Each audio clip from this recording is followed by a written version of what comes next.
everybody. Welcome to another Reading Poetry Badly. This is a long one.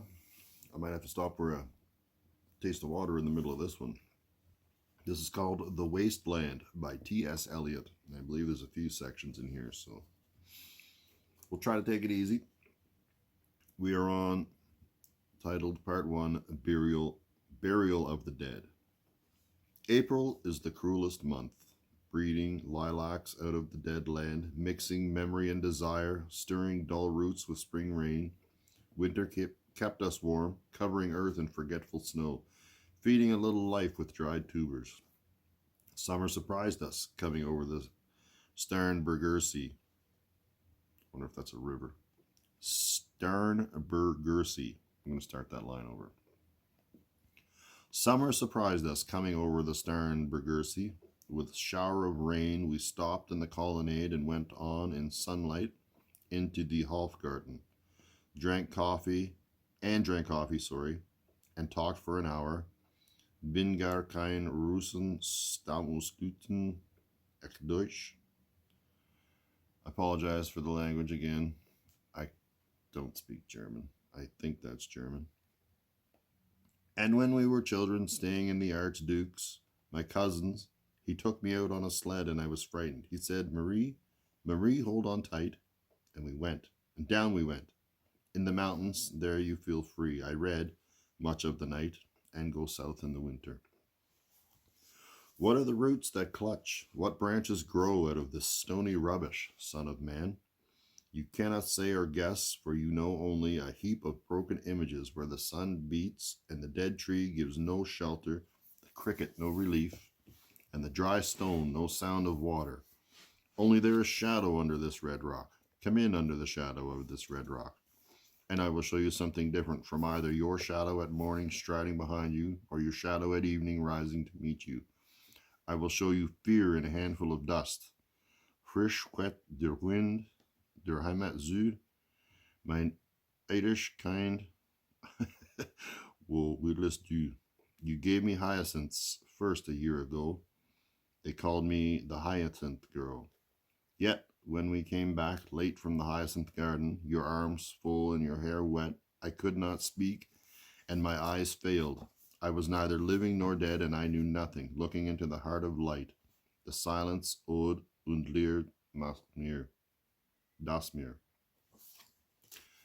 Sorry, German.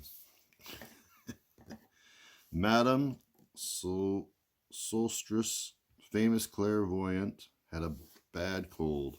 Nevertheless, is known to be the wisest woman in Europe. With a wicked pack of cards, here, said she, is your card, the drowned Phoenician sailor.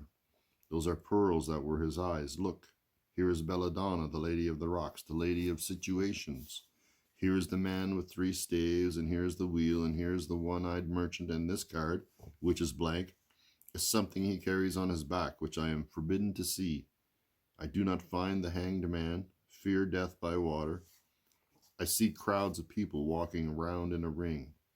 Thank you. If you see dear Miss Equitone, tell her I bring the horoscope myself. One must be so careful these days.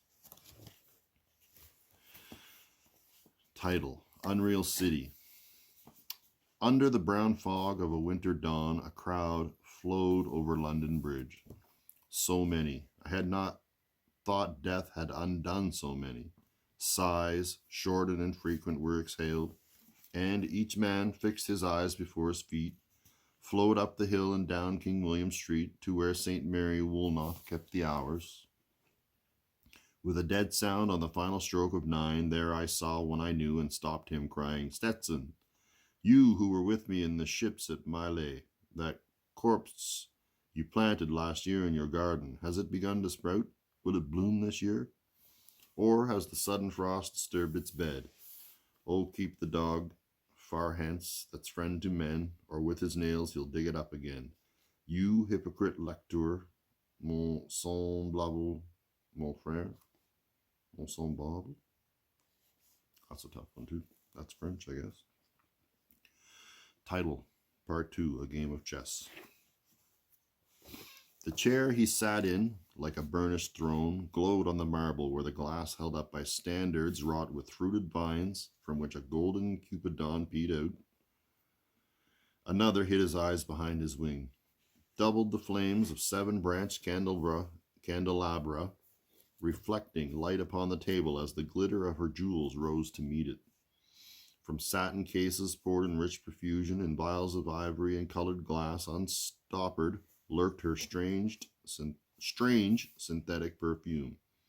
Unguent, powdered or liquid, troubled, vendused, and drowned the scents and odors stirred by the air that freshened from the window. There ascended, and flattening the prolonged candle flames, flung their smoke into the laceria. Stirring the pattern on the coffered ceiling, huge, seawood, fed with copper, burned green and orange, framed by the colored stone in which sad light a carved dolphin swam. Above the antique mantel was displayed, as though a window gave upon the sylvan scene, the change of Philomel by the barbarous king, so rudely forced. Yet there the nightingale filled all the desert with inviolable voice, and still she cried, and still the world pursues, jug, jug, to dirty ears. And other withered stumps of time were told upon the walls. Staring forms leaned out, leaning, hushing the room. Enclosed footsteps shuffled on the stair. Under the firelight, under the brush, her hair spread out in fiery points, glowed into words, and then would be savagely still. My nerves are bad tonight. Yes, bad. Stay with me. Speak to me. Why do you never speak? Speak. What are you thinking of? What thinking? What? I never know what you are thinking. Think. I think we are in Rat's Alley, where the dead men lost their bones. What is that noise? The wind under the door? What is that noise now? What is the wind doing? Nothing. Again, nothing. Do you know nothing? Do you see nothing? Do you remember nothing? I remember those pearls that were his eyes. Are you alive or not? Is there nothing in your head but, oh, that Shakespearean rag? It's so elegant, so intelligent. What shall I do now? What shall I do now? I shall rush out as I am, walk the street with my hair down so. What shall we do tomorrow? What shall we ever do? The hot water at 10, as if it rains, a closed car at 4, and we shall play a game of chess, pressing lidless eyes and waiting for a knock upon the door. When Lil's husband got demobbed, I didn't mince my words. I said to her myself, hurry up, please, it's time. Now Albert's coming back. Make yourself a bit smart. He'll want to know what you done with that money he gave you to get yourself some teeth. He did. I was there. You have them all out, Lil, and get a nice set. He said, I swear I can't bear to look at you. And no more can't I said, and think of poor Albert. He's been in the army for 4 years. He wants a good time. And if you don't give it to him, there's others will, I said. Oh, is there? She said. Something of that, I said. Then I'll know who to thank, she said, and gave me a straight look. Hurry up, please. It's time. If you don't like it, you can get on with it, I said. Others can pick and choose if you can't, but if Albert makes off, it won't be for lack of telling. You ought to be ashamed, I said, to look so antique. And her 31. And I can't help it, she said, pulling a long face. It's them pills I took to bring it off, she said. She had 5 already and nearly died of young George. The chemist said it would be all right, but I've never been the same. You are a proper fool, I said. Well, if Albert won't leave you alone, there it is, I said. What you get married for if you don't want children? Hurry up, please, it's time. Well, that Sunday Albert was home, and they had a hot gammon, and they asked me in to dinner to get the beauty of it. Hurry up, please, it's time. Hurry up, please, it's time. Good night, Bill. Good night, Lou. Good night, May. Good night, ta-ta. Good night, good night. Good night, ladies. Good night, sweet ladies. Good night, good night. Title, Part 3, The Fire Sermon. The river's tent is broken. The last fingers of leaf clutch and sink into the wet bank. The wind crosses the brown land unheard. The nymphs are departed, sweet Thames, run softly till I end my song. The river bears no empty bottles, sandwich papers, silk handkerchiefs, cardboard boxes, cigarette ends, or other testimony of summer nights. The nymphs are departed, and their friends, the loitering heirs of city directors, departed, have left no addresses. By the waters of Leman I sat down and wept. Sweet Thames, run softly till I end my song. Sweet Thames, run softly, for I speak not loud or long, but at my back in a cold blast I hear the rattle of bones, and chuckle spread from ear to ear. A rat crept softly through vegetation, dragging its slimy belly on the bank while I was fishing in the dull canal. On a winter evening, round behind the gas house, musing upon the king, my brother's wreck, and the king, my father's death before him, white bodies naked on the low damp ground, and bones cast in a little low dry garret, rattled by the rat's foot only year to year. But at my back from time to time I hear the sound of horns and motors, which shall bring Sweeney to Mrs. Porter in the spring. Oh, the moon shone bright on Mrs. Porter and her daughter. They washed their feet in soda water. Et eau se boit de fond, chantant dans la coupole. Twit, twit, twit, jug, jug, jug, jug, jug, jug, so rudely forced Terriu. I don't know how to say that word. Title, Unreal City. Under the brown fog of a winter noon, Mr. Eugenides, the Smyrna merchant, unshaven with a pocketful of currants, CIF London, documents at sight, asked me in demotic French to luncheon at the Cannon Street Hotel, followed by a weekend at the Metropole. At the violet hour, when the eyes and black,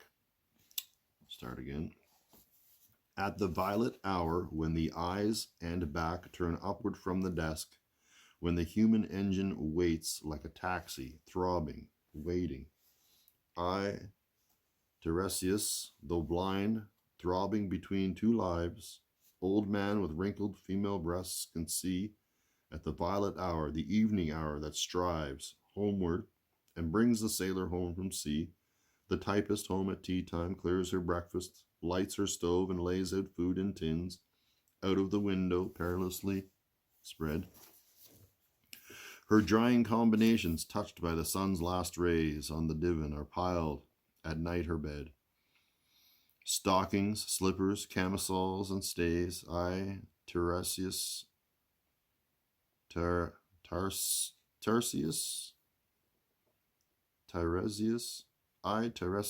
old man with wrinkled dugs, perceived the scene and foretold the rest. I too awaited the expected guest. He, the young man, carbuncular, arrives, a small house agent's clerk with one bold stare. One of the low on whom assurance sits as a silk hat on a Bradford millionaire. The time is now propitious, as he guesses. The meal is ended. She is bored and tired, endeavors to engage in her caresses, which are still unreproved, if undesired. Flushed and decided, he assaults at once, exploring hands, rencounter no defense. His vanity requires no response, and makes a welcome of indifference. And I, Tiresias, have forsuffered all, enacted on this same divan or bed, I, who have sat by Thebes below the wall and walked amongst the lowest of the dead, bestows one final patronizing kiss, and gropes his way, finding the stairs unlit. She turns and looks a moment in the glass, hardly aware of her departed love. Her brain allows one half-formed thought to pass. Well, now that's done, and I'm glad it's over. When lovely woman stoops to folly and paces about her room again alone, she smooths her hair with automatic hand and puts a record on the gramophone. Again, read it really fast. Oh, there's still more. Thought I was over. This music crept by me upon the waters, and along the strand, up Queen Victoria Street. Oh, city, city, I can sometimes hear beside a public bar in Lower Thames Street the pleasant whining of a mandolin, and a clatter and a chatter from within, where fishermen lounge at noon, where the walls of Magnus Martyr hold inexplicable splendor of Ionian white and gold. The river sweats oiled and tar, the barges drift with the turning tide, red sails wide to leeward swing on the heavy spar. The barges wash drifting logs down Greenwich Reach, past the Isle of Dogs. Welala Lea, Welala Lelala. Elizabeth and Leicester, beating oars, the stern was formed, a gilded shell, red and gold. The brisk swell rippled both shores. Southwest wind carried downstream the peal of bells, white towers. Welala Lea, Welala Lelala. Trams and dusty trees, Highbury bore me, Richmond and Kew undid me. By Richmond I raised my knees, supine on the floor of a narrow canoe. My feet are Moorgate, and my heart under my feet. After the event, he wept, he promised a new start. I made no comment. What should I resent? On Margate sands I can connect nothing with nothing. The broken fingernails of dirty hands. My people, humble people who expect nothing, la la. To Carthage then I came, burning, burning and burning. Burning, burning, burning and burning. O Lord, thou pluckest me out. O Lord, thou pluckest burning. Title, Part 4, Death by Water. Phelbus, the Phoenician, a fortnight dead, forgot the cry of gulls and the deep sea swell and the profit and loss a current under sea. Picked his bones and whispers. As he rose and fell, he passed the stages of his age and youth, entering whirlpool, Gentile or Jew. O you who turn the wheel and look to windward, consider Phlebas, who was once handsome and tall as you are. Tall as you. Title again, Part 5, What the Thunder Said.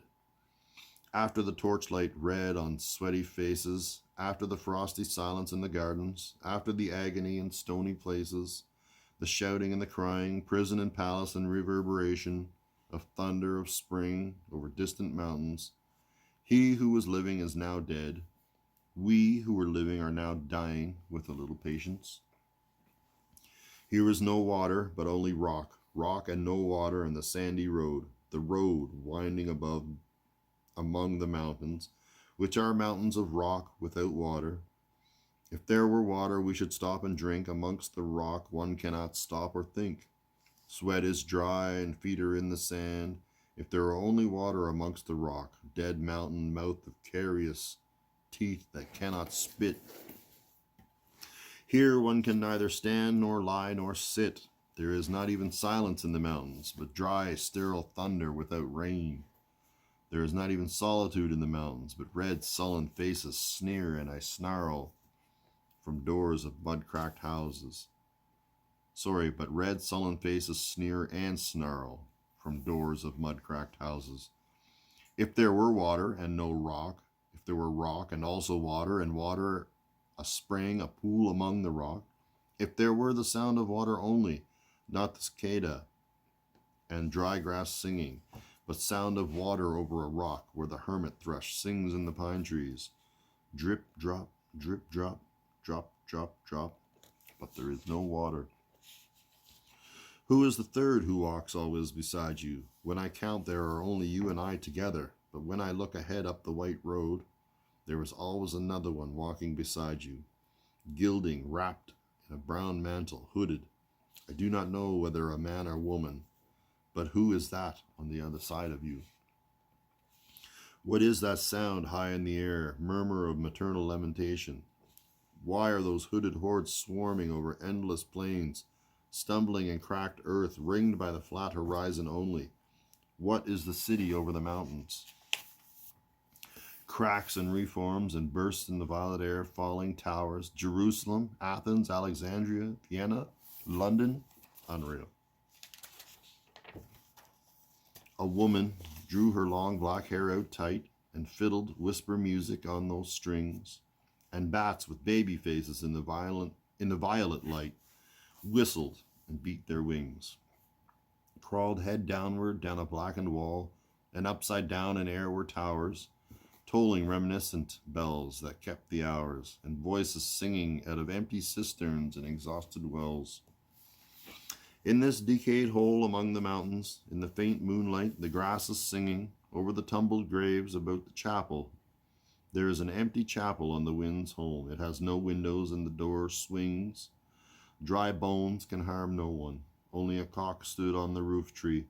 Cocorico, cocorico. I'm sure that's meant to be the rooster sound. Cock-a-doodle-doo.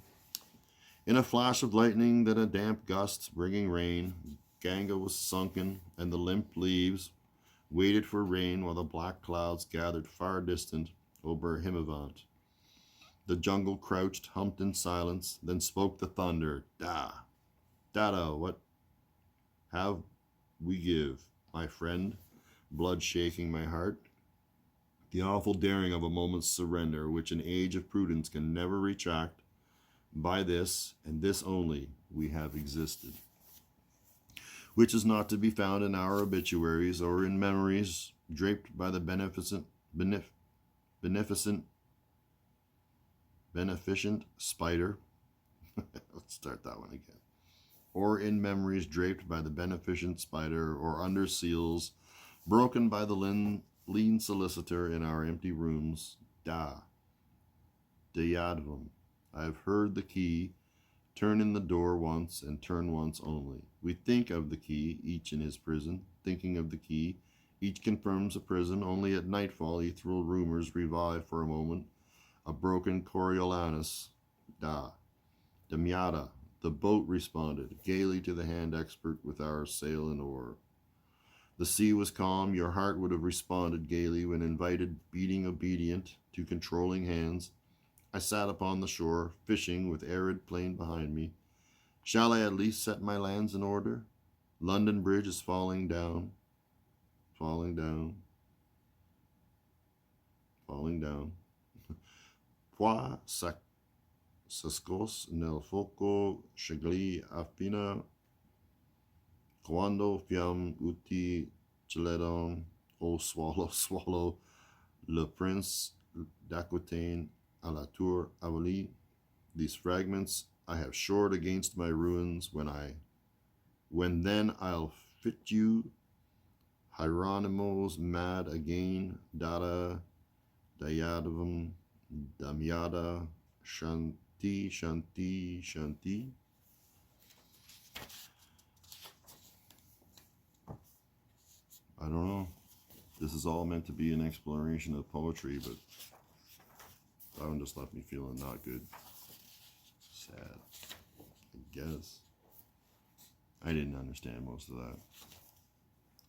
Thanks for listening. Thanks for watching. Have yourself a great day.